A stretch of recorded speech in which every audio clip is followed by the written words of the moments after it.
சான்றாண்மை என்னும் தலைப்பின் கீழ் 10 குறளை பார்ப்போம். கடனென்ப நல்லவை எல்லாம் கடனறிந்து சான்றாண்மை மேற்கொள்பவர்க்கு ஆற்ற வேண்டிய கடமைகளை உணர்ந்து அவற்றை பண்பார்ந்த முறையில் நிறைவேற்ற மேற்கொள்ளப்படும் முயற்சிகள் அனைத்தும் நல்ல கடமைகள் என்றே கொள்ளப்படும். குணநலஞ் சான்றோர் நலனே பிற நலம் என் நலத்துள்ள தூவுமன்று. நற்பண்பு ஒன்றே சான்றோருக்கான அழகாகும். வேறுடையெந்த அழகும் அழகல்ல.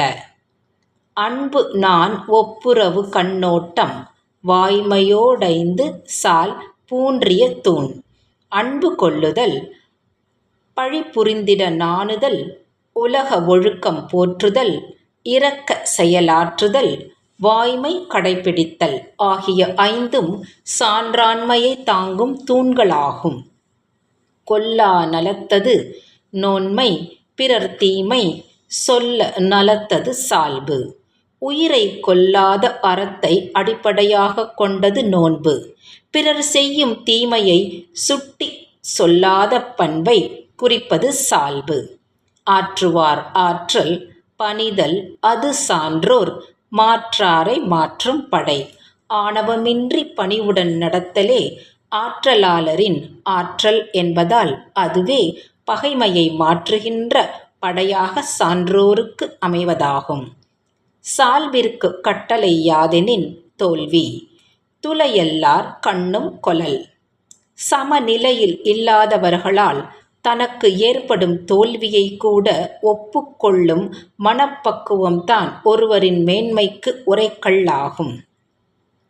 இன்னா செய்தார்க்கும் இனியவே செய்யாக்கால் என்ன பயத்தோ சால்பு.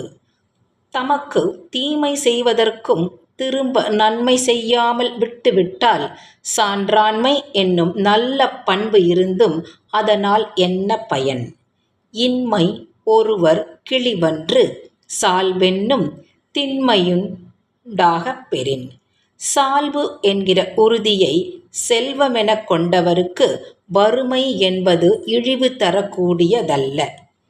ஊழிப் பெயரினும் தாம் பெயரார் சான்றாண்மை காழி எனப்படுவார்.